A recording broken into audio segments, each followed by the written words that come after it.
বার্সেলোনার সমর্থকরা সামাজিক মাধ্যম জুড়ে রোনাল্ডো আরাউহোকে সমালোচনার বুলেটে একেবারে ছিন্ন ভিন্ন করে দিয়েছে। বার্সা ভক্তরা কি বলেছেন চলুন শুনে নেই।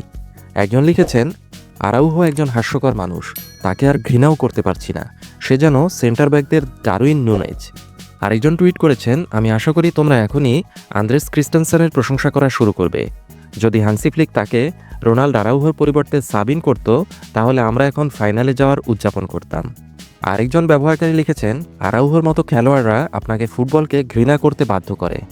আমার ভেতরে যে রাগ এখন জ্বলছে তা আমার স্বাস্থ্যের জন্য ভালো নয়। রিয়াল মাদ্রিদের সমর্থক স্পষ্টতই বার্সার বাদ পড়ায় আনন্দিত হয়েছিল। তিনি লিখেছেন, রিয়াল মাদ্রিদের উচিত আগামী রবিবার আরাউহোর প্রতি তার সমস্ত অবদানের জন্য তাকে গার্ড অব অনার দেওয়া। বার্সা ভক্ত আরেকজন লিখেছেন, আরাউহো ছাড়া প্রতিটি খেলোয়াড়ের জন্য আমরা গর্বিত।